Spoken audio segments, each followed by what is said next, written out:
இன்றைக்கான மூவி ஆரம்பமே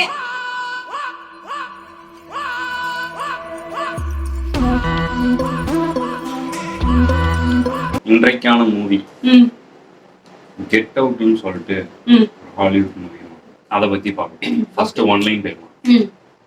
ஒன்லைன் ஒன்றும் இல்லைம்மா, இந்த மூளை செலவையெல்லாம் கேள்விப்பட்டிருக்கியா?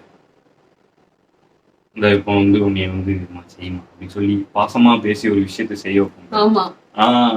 அதுதான் மூளை செலவை. அதுதான் படமே. நான் வந்து ஒன்று சொல்லி பண்ணுவேன், ஆனா அவங்க வந்து சொல்ல மாட்டாங்க. பிடிச்சி வச்சுட்டு அப்படியே அவங்கள ஹிப்னோடைஸ் பண்ணி அந்த விஷயங்கள்லாம் செய்ய வைப்பாங்க. இது வந்து ஒரு ரேசிஸ்ட் மூவி. கருப்பினத்தரை மட்டும் டார்கெட் பண்ணி அவங்கள கடத்தி எடுத்துட்டு வந்துட்டு அவங்க வந்து நல்லா புஸ்டிக்கா இருப்பாங்க, அவங்கள வந்து வேலை செய்ய விடுறது, இந்த மாதிரி ஹிப்னோடைஸ் பண்ணி வேலை செய்ய விடுறது. ஸ்லேவ்ஸ் மாதிரி அடிச்சு ஸ்லேவ் பண்ணுவாங்கல்ல, அடிச்சு ஸ்லேவ் பண்ணுவாங்க, சாப்பாடு கொடுத்து இல்ல மாசம் மாசம் சம்பளம் கொடுத்து ஸ்லேவா வச்சிருப்பாங்க. இந்த மாதிரி இது ஒரு கைண்ட் ஆஃப் ஸ்லேவ் ஹிப்னோடைஸ் பண்ணி. இதுதான் படத்தோட உண்மை. இதுல இருந்து ஹீரோ தப்பிக்கானா தப்பிக்கலையா இல்ல அங்கேயே ஹிப்னோடைஸ் ஆயிட்டானா, இதாம உண்மை.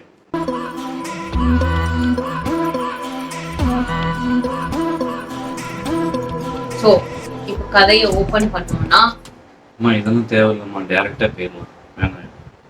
நான் பிடிக்காத ஒரு சரி பண்ணுமா. நான் கதையை ஓபன் பண்ணோம்னா ஓபன் பண்ணிட்டியாம்மா? சரி ரைட். ஒன்றும் இல்லைம்மா, நான் சொன்ன மாதிரியே இது ஒரு ரேசிஸ்டான மூவி. ஓகேவா? கருப்பினத்தோர் உங்களை பத்தின ஒரு மூவி. ஓகேவா? சொன்ன மாதிரியே ஹீரோ வந்து ஒரு கருப்பினத்தவர், ஹீரோயின் வந்து ஒரு ஒயிட் பீப்புள். ரெண்டு பேரும் லவ் பண்றாங்க. லவ் பண்ணிட்டு ஹீரோயின் சொல்றாங்க, டேய் இந்த மாதிரி வாடா, நம்ம வீட்டுல வந்து ஒரு ஃபங்க்ஷன் இருக்கு, வந்து நீயும் ஜாயின் பண்ணிக்க, ஃபேமிலியில எல்லாம் வருவானுங்க, பார்த்து பேசி அப்படின்னு சொல்றாங்க. உடனே ஹீரோ கேட்குறாரு, நான் கருப்பாள்னு தெரியுமா அப்படின்னு சொல்லி கேட்குறாரு. இல்ல நான் இன்னும் சொல்லல, நீ ஊருக்கு வா நம்ம பேசிக்கலாம் அப்படின்னு சொல்லி சொல்றாங்க. இங்கதான் ஆரம்பிக்குது. ஆமா, ரெண்டு பேரும் அவங்க ஊருக்கு போறாங்க. யாரு? ஹீரோயினோட ஊருக்கு போறாங்க. அங்க வந்து காடு மாதிரி இருக்கு. போகும்போதே ஒரு மான் வந்து கார்ல அடிபடுது. ஹீரோ வந்து இறங்கி போய் பாக்குறாரு, அந்த மான் வந்து துடிச்சிட்டு இருக்கு. அதை பார்க்கும்போதே அவருக்கு ஏதோ கெட்ட சைனா தெரியுது. ஒரு அபசகுணம். ஆமா, பூனை கிராஸ் ஆன மாதிரி மான் கிராஸ் ஆயிடுச்சு. ஆமா, பூனை கிராஸ் ஆன மாதிரி மான் வந்து சரியா அது வந்து கார்ல அடிபட்டு துடிச்சிட்டு இருந்ததை பார்த்தோன்னா அதோட கண்ணை வைப்பாரு. பார்த்தோன்னா என்னமோ டவுட்டா இருக்கு அப்படி சொல்லிட்டு யோசிப்பாரு. யோசிச்சதுக்கு அப்புறம் வந்து ஒரு போலீஸ் வருவான், வந்துட்டு மான் தான் கொடுக்க வந்துச்சு அப்படி சொல்லுவாங்க. இவன் சும்மா தான் நிற்பான், ஆனாலும் இவன் லைசன்ஸ் கேட்பாங்க. ஏன்னா பிளாக் பீப்புளே ஒரு மாதிரி பார்ப்பாங்க. இன்னமும் அந்த கல்ச்சர் இருக்குங்க. இப்போ அந்த மாதிரி ஒரு ஒரு சீன் அங்க காமிப்பாங்க. அப்புறம் எடுத்துட்டு ஹீரோயினோட வீட்டுக்கு போவாங்க. வீட்டுக்கு போனதுக்கப்புறம் நாங்க நல்லா பேசி வச்சு ஜாலியா போகுது. அன்னைக்கு நைட்டு டின்னர். ஓகேவா? ஹீரோயினுக்கு தம்பி ஒருத்தன் இருப்பான். அவன் வந்து என்ன சொல்றான், உனக்கு வந்து அந்த டின்னர் டேபிள் அவன் வந்து என்ன சொல்றான், உனக்கு வந்து சண்டை போட தெரியுமா அப்படி சொல்லி கேட்கறான். திடீர்னு கேட்பான், என்னடா நான் லூஸ் மாதிரி ஆயிடுறேன் அப்படின்னு சொல்லிட்டு, இல்ல நாங்க சும்மா தான் பேசிட்டு இருக்கோம் உனக்கு. ஏன்னா பேரண்ட்ஸ் எல்லாம் சொல்லுவாங்க இதெல்லாம் கேட்கக்கூடாதுன்னு வச்சு கேட்கக்கூடாது. ஆனா ஹீரோ சொல்லுவான், இல்ல சும்மா தான் கேட்கறாரு, எனக்கு சண்டை போட தெரியும், சின்ன வயசுல கொஞ்சம் பழக்கம் இருக்கு அப்படின்னு சொல்லி அவர் சொல்லுவார். அப்படியா, சரி வா அப்படின்னு சொல்லிட்டு உனக்கு ஹெட்லாக் பண்றேன். இப்படி மூச்சை அமுகி பிடிப்பானுங்க. அமுகி காட்டவா, கழுத்து அமுக்கவா, வேணாமா அந்த மாதிரி. படம் பார்த்தேன்னா படம் மட்டும் சொல்லணும், அதை என்றாலும் வந்து செய்முறை செயல்படுத்தக்கூடாது. சரி, அந்த மாதிரி ஹெட்லாக் போடுறேன். அது வந்து சோக் ஆயிடும். கழுத்து சோக் பண்ணி மூச்சு அடப்பு வந்து அப்படி மயக்க வர மாதிரி அதை பண்ணி காட்டுறான் சொல்லி கழுத்தை பிடிப்போம். அப்ப எல்லாரும் வேணாம் வேணாம். அப்போ ஒரு வார்த்தை சொல்லுவான், நான் வந்து அவனை வந்து காயப்படுத்த மாட்டேன் அப்படின்னு சொல்லுவான். இந்த வார்த்தையில வந்து பெரிய அர்த்தம் இருக்கும் கடைசி. இதை சொல்லிட்டு போயிடுவோம். ஓகேவா? அன்னைக்கு அவங்க வீட்டுல வந்து அந்த வீட்டுல வந்து ஒரு உமனும் ஒரு மென்னும் வேலை பார்ப்பாங்க. அவங்க 2 பேருமே கருப்பினத்தவங்க. ஒரு உமன் வந்து வீட்டு திங்ஸ் அந்த கிளீன் பண்றது, ஃபுட் எடுத்துட்டு வந்து சர்வ் பண்றது, இதெல்லாம் பண்ணுவாங்க. இன்னொரு மென் வந்து நல்ல கருப்பாளு, நல்ல புஷ்டிக்கா இருப்பாரு, ஆம்ஸ்லாம் நல்லா இருக்கும். அவர் வந்து இது உடைப்பாரு, மரத்தெல்லாம் உடைச்சு போட்டுட்டு இருப்பாரு. இவங்க 2 பேரும் வேலை பார்ப்பாங்க. இவங்கள பார்க்கும் போதே ஒரு மாதிரி இருக்கும். இப்போ நீ வந்து ஹாய் சொல்ல,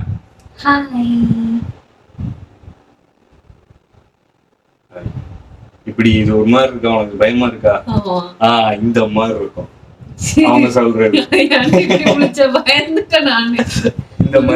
இந்த மாதிரி ஒரு இது இருக்கும். அவங்க ஒரு ஹியூமன் மாதிரியே இன்டராக்ட் பண்ண மாட்டாங்க. அவனுக்கு சந்தேகமாவே இருக்கும், என்னடா இது அப்படின்னு சொல்லிட்டு. அப்புறம் நைட்டு போல தூக்கம் வராது இவனுக்கு, ஏதோ ஒண்ணு டிஸ்டர்பிங்காகவே இருக்கும். அந்த வீட்டுல ஒரு கரடி பொம்மை இருக்கும், அது இவனை பாக்குற மாதிரி இருக்கும். அதுவே அவனுக்கு ஒரு மாதிரி இருக்கும், அன்கம்ஃபர்டபுளா இருக்கும். அதை திருப்பி வச்சுவான். சரி போயிட்டு ஒரு தம்மை போட்டு வருவோம். தம் போட்டாதான் எல்லாம் சரியாகும் சொல்லிட்டு தம் எடுத்துட்டு கீழே போவோம். அந்த ஒரு ஆள் இருக்காரு கருப்பாரு, மரத்தோட பாரு, அங்க இருந்து துக்குன்னு ஓடி வருவான் இவனை பார்க்க. எதுக்கு ஓடி வரானே தெரியாது. கிட்டக்க வரைக்கும் வந்துட்டு இப்படி திரும்பி யூட்டன் அடிச்சுட்டு போயிடும். அப்புறம் வந்து இவங்க ஒண்ணுமே புரியாது. உடனே மேல பார்ப்பான், இன்னொரு அம்மா ஹவுஸ் ஒர்க் எல்லாம் பண்ணுவேன். அந்த அம்மா மேல நின்று இப்படியே தலை செய்யிட்டு ஒரு மாதிரி நிற்கும். ஏதோ பேய் நிக்கிற மாதிரியே இருக்கும், ஏதோ சரியில்லை இந்த வீட்டுல அப்படின்னு சொல்லிட்டு உள்ள போவான். அப்படியே உள்ள போனா ஹீரோயினோட அம்மா இருப்பாங்க, வேற பேசலாம் அப்படி சொல்லிட்டு அந்த அம்மா கூப்பிட்டு உட்கார வைக்கும். யாரு? ஹீரோயினோட அம்மா. உட்காந்துருவான். போயிட்டு ஃபர்ஸ்ட் கேட்பா கம்ஃபர்டபுளா இருக்கான்னு சொல்லி கேட்பா. கம்ஃபர்டபுளா தான் இருக்குன்னு சொல்லி. அப்போ வந்து அவ கையில ஒரு டீ கிளாஸ் இருக்கும், அதை வந்து அப்படியே டிங் டிங் டிங்னு ஒரு ரிதம் மாதிரி அடிச்சுட்டே இருப்பாப்புல. ஓகேவா? அடிச்சுட்டே இருந்துட்டு அவன்கிட்ட கேட்பா, எப்படி உங்க அம்மா இறந்தாங்க அப்படி சொல்லி கேட்பா. ஃபர்ஸ்ட் அவங்க அம்மா அப்பாலாம் என்ன யாருன்னு கேட்டு இறந்தது தெரிஞ்சோடனே எப்படி இறந்தாங்கன்னு சொல்லி, இந்த மாதிரி கிட்டன்றாங்க எங்க அம்மா இறந்துட்டாங்க, நான் வந்து 11th ஸ்டாண்டர்ட் படிக்கும் போதே இறந்துட்டாங்க. சரி அதை பத்தி பேசு அப்படின்னு சொல்லிட்டு அதை அடிச்சுட்டே இருப்பான். நம்ம இவன் சொல்லுவான், எனக்கு அதை பத்தி பேச விருப்பம் இல்லை அப்படின்னு சொல்லுவான். அப்புறம் கொஞ்ச நேரம் அந்த ரிதம் கேட்டோம்னா ஆட்டோமேட்டிக்கா சொல்ல ஆரம்பிச்சுவான். ஆட்டோமேட்டிக்கா அவனுக்கே என்ன நடந்துச்சு, எதனால இப்படி ஆச்சுன்னு சொல்லி பழைய ஞாபகம் எல்லாம் அவனுக்கு வந்துடும். சின்ன வயசுல அவன் டிவி முன்னால உட்காந்து பாத்துட்டு இருந்திருப்பான், அதெல்லாம் அப்படியே அவன் கண்ணு முன்னால ஞாபகம் வரும். டிவி பார்த்துட்டே இருந்திருப்பான், அவங்க அம்மா இடிச்சு விழுந்திருப்பாங்க, போய் பார்க்க கூட மாட்டான். அப்படியே அந்த சீனை காமிப்பாங்க. ஓகேவா? இத அவனுக்கு இதெல்லாம் வந்து அந்த சவுண்டுக்கே அவன் சொல்ல ஆரம்பிச்சான். ஆமா. இப்ப அந்த வாட்ச் காமிப்பாங்க,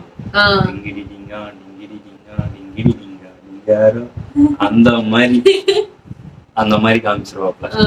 சரியா? அப்புறம் என்ன ஆகும்னா அவன் உடம்பு அங்கதான் இருக்கும், ஆனா வந்து சோல் மட்டும் அங்க போயிட்டு. ஆமா, அப்படியே ஒரு ஒரு பிளாக் ஸ்கிரீன் மாதிரி சுத்தி இருக்கும், டிவிக்குள்ள பாக்குற மாதிரி இருக்கும். இருட்டுல உட்காந்து டிவி பார்த்தா அப்படி இருக்கும், டிவி மட்டும் தெரியுமா அந்த மாதிரி மட்டும். அது மட்டும் தெரியும். அவன் கண்ணு முன்னால வந்து இப்படி நிப்பா, இப்படி நின்னு பாத்துட்டே இருப்பான். சரி, அங்கதான் ஃபர்ஸ்ட் ஹிப்னோடைஸ் ஆரம்பிக்குது. ஓகேவா? அவனை ஹிப்னோடைஸ் பண்ணிட்டாங்க. ஆமா, அப்படி அவனால நவரவே முடியாது. அப்புறம் டக்குன்னு எந்திப்பான், பார்த்தா பெட்ல இருக்கு. இவ்வளவு நேரம் அந்த ஹால்ல உட்கார்ந்து பேசி அதுக்கு என்ன ஆச்சுன்னே தெரியாது. பெட்ல இருப்பான். அப்புறம் என்ன ஆகும்னா அடுத்த நாள் வந்து இந்த ஃபங்க்ஷன் தானே கூப்பிட்டாங்க, அந்த ஃபங்க்ஷன் நடக்குது. ஒரு ஆள் மட்டும் அதுல கற்பால் இருக்காரு, வெளியே இருந்து வர்றதுல ஒரு ஆள் மட்டும் கற்பால் இருக்காரு. அவரு வந்து வேற மாதிரி ஒரு ட்ரெஸ்ஸிங் சென்ஸ், தொப்பிலாம் மாட்டிக்கிட்டு கோட் சூட்லாம் போட்டு அப்படி போகணுன்ற அவசியமே கிடையாது, அப்படி போட்டு சுத்திட்டு இருப்பாப்புல. அவங்க அந்த பையன் கூட யார் இருப்பான்னு பார்த்தா ஒரு வயசான லேடி இருக்கும், 2x ஏஜ் டிஃபரன்ஸ்ல இருக்கிற மாதிரி இருக்கும். அப்போ வந்து இது சரியே இல்லையே, எப்படி இது கனெக்ஷனே எப்படி சரியே இருக்காது அங்க அப்படின்னு சொல்லிட்டு யோசிச்சுட்டே இருப்பான். அப்போ வந்து பார்த்தா மக்கள்லாம் இவங்க வந்து ஒரு மாதிரி பார்ப்பாங்க, யாரா ஹீரோ. ஓகே. ஏன்னா அவன் இன்னும் ஹிப்னடைஸ் ஆகல, அதனால. ஆமா, ஆகல. அவன் வந்து அப்படியே சுத்திட்டே இருப்பான். Okay okay okay. அப்போ ஒரு ஆள்கிட்ட போய் உட்காரும், கண்ணு தெரியாத ஆள் ஒருத்தர் இருப்பாரு. ஓகே. அவர்கிட்ட போய் உட்கார்ந்துருப்போம். உட்காரும்போது அவர் சொல்லுவாரு, ஃபர்ஸ்ட் இவன்ட்ட எல்லாருமே கேள்வி கேட்பாங்க. உனக்கு வந்து கோல்ஃப் ஆட பிடிக்குமா? வந்து இன்னொரு அம்மா வந்து இவன் உடம்பு தொட்டு பார்க்கும், நீ வந்து ஸ்ட்ரென்த்தான ஆளா? இப்பெல்லாம் கேட்பாங்க. இதெல்லாம் வந்து அவனுக்கு ஒரு மாதிரி வியர்டா இருக்கும். என்னன்னா திடீர்னு நம்மள்ட்ட வந்து இதெல்லாம் கேட்கறாங்க அப்படின்னு சொல்லிட்டு அப்புறம் என்ன ஆகும், ஒரு கண்ணு தெரியாதவர் இருப்பாரு, அவர்கிட்ட போய் உட்காந்துப்பான். உட்காந்துக்கிட்டு இவன் வந்து ஆக்சுவலா போட்டோகிராஃபர், போட்டோ நல்லா எடுப்பான். அவர் வந்து ஆர்டிஸ்ட். அப்படின்னா அவர் என்ன சொல்லுவாரு, நான் உன் கண்ணுல இருந்து பார்க்கணும்னு ஆசைப்படுறேன், நீ எப்படி போட்டோ எடுக்கிறியோ அதே மாதிரி நான் பார்த்து பார்த்து வரைவேன். ஆனா வந்து ஒரு நாள் தூங்கி இருந்துச்சு, திடீர்னு எனக்கு கண்ணு தெரிய முடிஞ்சிச்சு அப்படின்னு சொல்லி அவரோட லைஃப் எக்ஸ்பிளைன் பண்ணுவாரு. உடனே வந்து நிற்பான். ஏதோ ஆப்பிரிக்கா அமெரிக்காவை பத்தி ஒரு கேள்வி கேட்பானுங்க. அப்போ வந்து இன்னொரு கருப்பினர் ஆள் இருக்காருல்ல, போட்டுலாம் தொப்பி போட்டு அவன் அப்படி நடந்து போவாப்ல, அவரை கூப்பிட்டு ஏதோ கேட்கறாங்க, நீ பதில் சொல்லு அப்படின்னு சொல்லுவான். சொல்லிட்டு இருக்கும்போது என்ன செய்வான், ஒரு ஃபிளாஷ் அடிச்சிருவான் அவர் கண்ணு முன்னால. ஃபிளாஷ் அடிச்சோம்னா அவர் அப்படியே நின்று பார்ப்பாரு. இப்படி பார்த்துட்டே நிற்பாரு. மூக்குல இருந்து ரத்தம் வர ஆரம்பிச்சு. உடனே ஓடி வந்து இவன் சட்டையை பிடிச்சிட்டு, இங்கேருந்து ஓடுறா, இங்கேருந்து ஓடி போயிடு அப்படின்னு சொல்லிட்டு சட்டையை மட்டும் பிடிப்பாரு. எல்லாமும் வந்து பிடிச்சி இழுத்துட்டு போயிடுவாங்க. இவனுக்கு ஒரு மாதிரி இதாவே இருக்கும், ஏதோ நடக்க போது, இங்க நடக்கிறது எதுவுமே சரியில்லை அப்படின்னு சொல்லிட்டு